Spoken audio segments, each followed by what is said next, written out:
간혹 하다 보면은 이제 자기가 외도를 해서 이제 걸리잖아요. 그리고 이제 이혼을 당하면 되게 억울해 하시는 분들이 있어요. 그런데 이들이 억울해 하는 대상은 이제 자신의 배우자도 아니에요. 그냥 그 상황 자체가 억울한 거예요. 어떻게 보면 혼자만 억울한 거죠. 상간자를 알게 되는 방법은 정말 여러 가지가 있어요. 요즘에 뭐 직장에서도 많이 그런 좀 불미스러운 일이 생기기도 하고, 하다못해 뭐 커피숍에서도 우연히 누군가를 만나게 돼가지고 외도 관계로 발전하는 경우도 있고, 뭐 심지어는 편의점에서도 그런 경우가 생기는 경우를 제가 봤어요. 그런데 정말 아주 쉽게 상간자를 만날 수 있는 방법이 있죠. 바로 채팅과 성매매입니다. 사실 저는 이 채팅이라는 것은 어떻게 생각을 하냐면, 채팅을 하는 행위는 나 외도할 거야 라고 대놓고 의사 표시를 하는 것과 별반 전 다를 게 없다고 저는 생각합니다. 성매매는 뭐 두말할 필요도 없는 거고요. 아무튼 이 채팅으로 인해서 여자들을 만나서 이런 불륜 관계를 유지해 온 남편들의 말에 의하면, 아니 널린 게 여자고 거기 가면 얼마든지 여자를 만날 수 있는데 왜 굳이 돈까지 줘가면서 성매매를 하냐, 뭐 이렇게 얘기하시는 남편들도 있어요. 그리고 반면에 성매매를 하는 남편들은, 아니요 시간이 어딨다고 그거를 채폰 들여다보고 앉아가지고 채팅해가면서 날짜 잡고 시간 정하고, 또 그 여자가 뭐하는 여자인지도 모르고 꽃뱀이면 어떡하냐, 그런 위험 부담을 안고 왜 그렇게 위험하게 사람을 만나냐, 차라리 돈 주고 하고 오지, 또 이렇게 또 얘기하시는 분들도 계시고요. 제가 보기에는 뭐 채팅을 하나 성매매를 하나 그냥 그놈이 그놈 같은데 뭐 자기들끼리는 그래도 뭔가 좀 다르다고 생각을 하고 있는 것 같아요. 그런데 이 두 가지를 한 번에 하는 남편들도 있습니다. 정말 듣기 좀 거북하실 수도 있겠는데, 이 유부녀들 분들 중에서는 채팅을 해서 남자들과 대화를 하면서 이제 만나서 그런 관계를 갖는 대신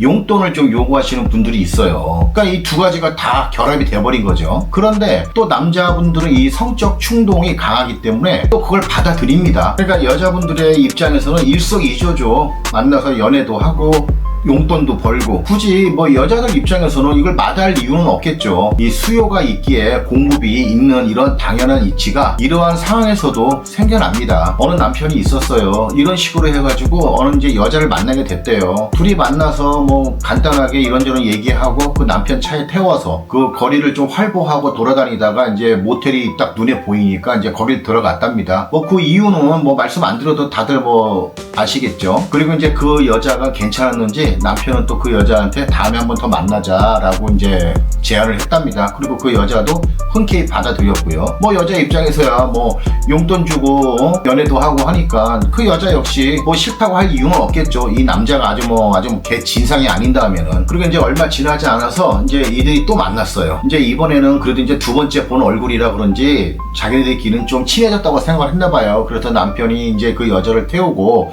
이제 쫙 이제 외곽 쪽으로 이제 돌았답니다. 그리고 이제 돌고 돌다 이제 배가 고프니까 한적한 식당에 가서 식사를 했대요. 근데 여기서 잠깐 제가 좀 얘기하고 싶은 게, 이게 돌다 보면은 이제 경기 외곽으로 돌다 보면 무슨 닭백숙, 오리탕 이런 집들이 굉장히 많아요. 이게 불륜들이 닭백숙 먹고 힘을 내라고 하는 것인지 제가 좀 쓸데없는 생각을 종종 합니다. 그렇다면 이 닭백숙 먹고 배불러서 어떻게 하지? 또 이런 생각도 들어요. 그러면 다 하고 와서 이제 원기 보충하려고 닭백숙 먹나?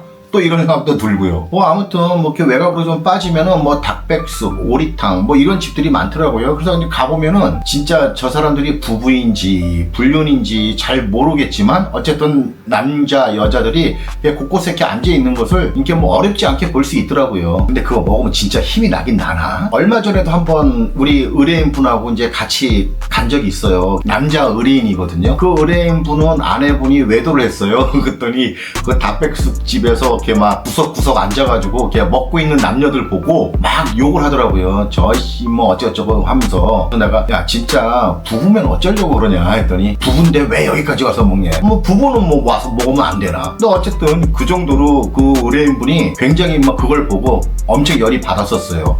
아무래도 그렇겠죠. 자기 아내도 그랬을 것이다 라고 생각하니까 뭔가 좀 화가 났던 것 같아요. 뭐 아무튼 뭐 그건 그렇다 치고, 어쨌든 이 남편은 이제 닭백숙 집 가서 닭백숙 먹고, 그리고 또 이제 그 근처에 또 무인 모텔 가고, 이런 거 보면은 요즘 정말 어느 정도 돈만 있으면 바람 피기 참 좋은 세상이에요, 우리나라가. 그런데 이제 그 남편이 이제 그 다음날 자기 아내한테 다 걸렸습니다. 이 남편이 좀 허술해서 그런지 이 블랙박스에 있는 걸 지우지 않고 계속 내버려 뒀던 거예요. 그런데 아무래도 이렇게 빨빨빨거리고 돌댕기는 남편이니까 아내가 평소에도 약간씩은 좀 의심을 했었나 보더라고요. 그래서 그날 확인을 했는데 이러한 모든 것들이 다 나와버린 거죠. 블랙박스 안에서. 완전히 뭐 증거 빼박이죠. 뭐 어디게 뭐 이렇게 핑계 댈 수도 없고, 뭐 그 여자하고 차 앞에서 왔다 갔다 하고 있는 것도 있고, 뭐 모텔로 차 들어가는 거, 뭐 닭백숙 식당 들어가는 거 뭐 다 있으니까. 아내는 또 이제 이번 일이 이제 처음도 아니고 해가지고 결국 이제 이혼을 요구했습니다, 남편한테. 근데 이때 남편이 말했어요. 자기 너무 억울하답니다, 저한테. 그래서 제가 그랬죠. 아니 명확하게 이렇게 다 증거가 있는데 뭐가 억울하시냐 라고 했더니 이 남편이 그런 말을 했어요. 자기가 정말 사랑해서 만나는 여자라면 억울하지는 않을 것 같대요. 다만 아내한테는 정말 100배 사죄를 해도 모자랄 만큼 잘못을 한 것은 맞고 미안하기는 하지만, 이렇게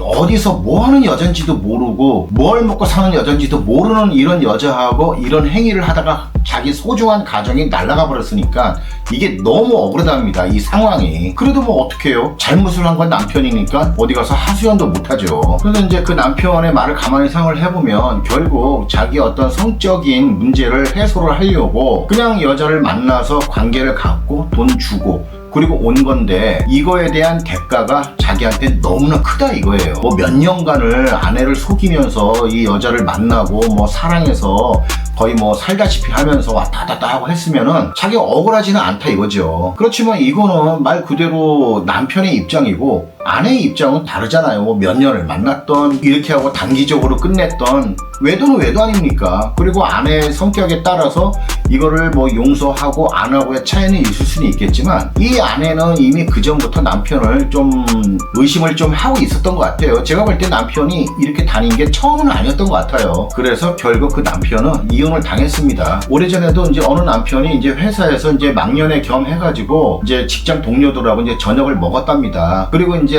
어느 정도 다 술 한두 잔씩 하고 이제 약간은 좀 취기가 돌고 해서 다 헤어졌대요. 그랬는데 이 남편이 이상하게 그날 집에 가고 싶지가 않았답니다. 그래서 이제 유사 성행위를 하는 이제 태페업소, 마사지 업소를 이제 가려고 했는데, 가만히 생각을 해보니까 그 안에 있다가 아내가 전화를 할 것 같더랍니다. 그래서 이제 자기가 아내한테 먼저 전화를 했죠. 그러면서 뭐 아직 뭐 술자리가 끝나지 않았다, 좀 더 있다 가겠다 이렇게 해놓고 나서, 그리고 나서 이제 업소를 딱 들어갔는데 문제는 남편이 통화 버튼 종료를 누르지 않은 거예요. 그냥 속주머니에 넣어버렸대요. 근데 이제 그 아내도 딱 보면은 그걸 딱 누르면 되는데 아내도 그냥 듣고 있었나 봐요. 그랬더니 어떻겠어요? 남편이 어떠한 유사 성행위를 하는 그런 음성, 그 여자 음성, 어쨌든 그런 좀 태폐적인 소리가 다 들렸겠죠. 아내는 정말 이러한 부분에 있어서 조금의 어떤 배려도 없었어요.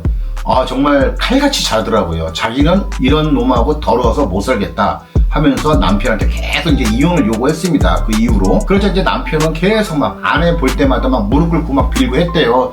잘못했다 하면서 앞에 이제 눈물까지 흘려가면서 내가 정말 술김에 실수를 했다. 하지만 거기는 일체 성행위를 하는 곳이 아닌 유사 성행위를 하는 업소이다. 한 번만 용서해달라. 두 번 다시는 그러지 않겠다. 하지만 아내는 진짜 용서를 하지 않았어요. 그리고 나서 남편이 계속 이혼을 거부를 하자 아내는 곧장 애를 데리고 이제 친정으로 가버렸습니다. 근데 이때도 남편이 그랬어요. 자기는 이 상황이 너무 억울하다는 겁니다. 이제 자기 입장에서는. 그러니까 아내한테는 뭐 입이 100개라도 할 말은 없지만 자기가 정말 뭐 좋아서 만나는 여자도 아니고 거기 잠깐 갔다 왔는데 이거에 대한 대가가 너무 크게 왔다 이거죠. 자기 자신한테는. 근데 이게 너무 억울하답니다. 어쨌든 뭐 결국 이들 부부도 이혼을 했습니다. 이혼을 했는데 남편은 계속 뭐 억울하다는 말을 여러 번 했어요. 자기가 정말로 뭐 좋아서 만나는 여자하고 뭐 이렇게 돼버리면 아내한테는 정말 미안하지만 자기가 어떠한 억울한 마음은 없을 것 같대요. 그만큼 뭐 자기가 잘못한 것도 인정하고 다 했겠지. 하지만 이제 이건 어디까지나 이제 남편 입장이잖아요. 아내 입장에서는 또 다르겠죠. 자기 남편이 그런 데 가서 그러한 좀 더러운 행위를 하고 왔는데 뭐 어느 아내가 좋겠어요. 그렇기 때문에 뭐 실질적으로 결국 이혼 성립이 됐습니다. 그런데 이제 이러한 남편들을 보면 그렇다고 해서 뭐 상간녀를 뭐 원망하지도 못해요. 왜냐면 어디까지나 자기가 원해서 만난 것이고, 그리고 이제 두 번째 유사 성행위에 하다가 걸린 남편, 이 남편이 뭐 그 업소에 찾아가서 그 여자한테 따질 거예요. 뭐 할 거예요? 야, 네가 너무 세게 해가지고 내가 지금 소리를 질러서 내가 다 알았잖아. 뭐 이렇게 할 것도 아니잖아요. 그냥 다 자기가 잘못한 거니까 억울해도 자기 자신이 감당해야죠. 어떻게 보면 이렇게 억울해하는 남편들을 보면 그만큼 또 후회를 한다는 얘기겠죠. 근데 제가 어느 날 가만히 생각을 해봤어요. 이러한 분들의 공통점 가만히 보니까 대부분 겨울이 많았어요. 여름보다. 특히 요즘처럼 연말일 때요. 찬바람도 불고 왠지 뭐 스산하고 마음도 울적해지고 좀 외로움을 타시는 분들이 많으신 것 같더라고요. 그리고 이제 뭐 밤거리를 이렇게 활보를 하고 다니면은 왠지 모르게 다른 사람들은 막 이렇게 따스한 느낌이 드는데 자기 혼자 좀 동떨어져 있는 막 이러니까 좀 더 외로운 마음을 해소를 하려고 이러한 짓을 좀 하시는 분들이 있으신 것 같아요. 1년 동안 잘 사시다가. 그렇지만 뭐 이러한 행위를 100번 한다 하더라도 사람의 외로움은 어떻게 보면 이것도 본능이기 때문에 누구나 다 갖고 있는 감정입니다. 뭐 이런 걸 한다고 해서 외로움이 없어지거나 전혀 그러진 않아요. 똑같아요. 집에 있는 아내도 마찬가지입니다. 뭐 아내라고 해서 뭐 이런 감정이 없는 로봇이 아니잖아요. 아내한테도 겨울 찬바람은 불 것이고 연말 분위기는 나올 것이고, 그런데 남편마저 이렇게 빙빙빙빙 돌고 이러한 상황에서 집에 있는 아내라고 해서 정말 내가 좋은 사람 만나고 싶지 않을까요? 이건 그냥 웃자고 하는 얘기인데, 이제 노벨 경제학상을 받은 어느 교수가 있답니다. 그런데 이 교수가 실험을 했대요. 여러 이제 전업주부 아내들을 이제 대상으로 해서 이 아내들이 언제 기분이 좋아지고 언제 나빠지고 이제 이거를 한번 이제 연구를 좀 해보려고, 그래서 그 아내들한테 이제 감정 체크기를 이렇게 몸에 이제 부착을 시켰다고 합니다. 그리고 또 아내들 스스로도 내가 기분이 언제가 안 좋고 언제가 좋아지는지 그걸 이제 표시를 좀 해달라고 했답니다. 그래서 이 결과가 나왔는데 이게 공통점이 있었어요. 이 아내분들이 일정한 어느 시간이 되면 기분이 안 좋았답니다. 그게 언제인지 아세요? 이 남편분들이 실망할지 모르는데 바로 남편이 퇴근하고 집에 들어올 시간이 되면 그때부터 아내들이 스트레스를 받는답니다. 어떻게 보면 같이 있어서 행복해야 되는 사람인데 저 같이 있어서 행복해야 될 사람이 오는 시간이 스트레스를 받는다는 게 이 남편의 입장에서는 좀 서운하게 들릴 수 있을 거예요. 하지만 사실 이렇게 된답니다. 그런데 이걸 넓게 생각을 해본다면 결론적으로는 이거는 남편의 책임도 있는 거거든요. 그러니까 결론적으로 뭐 남편만 뭐 집에 들어가는 게 싫어서 뭐 아내가 보기 싫어서 밖으로 돌고 그러는 게 아니에요. 아내 또한 마찬가지입니다. 그렇기 때문에 이 남편들은 정말 이러한 마음을 좀 이해를 하셔서 정말 많은 노력을 하셔야 돼요. 왜냐면 적어도 자신의 아내는 그러고 다니진 않지 않습니까? 물론 일부 아주 극소수 아내들은 그러고 다니긴 하지만 일반적인 아내들은 대부분 다 집에서 싫던 좋던 남편 기다리고 음식하고 아이들 돌보고 집안 살림하고 이게 일반적입니다. 그런데 이렇게 남편이 오는 걸 싫어하게 된 건 남편의 잘못도 어느 정도는 크게 작용되지 않았나 싶어요. 그러니까 남편들은 나가서 뭐 채팅을 해서 여자를 만나던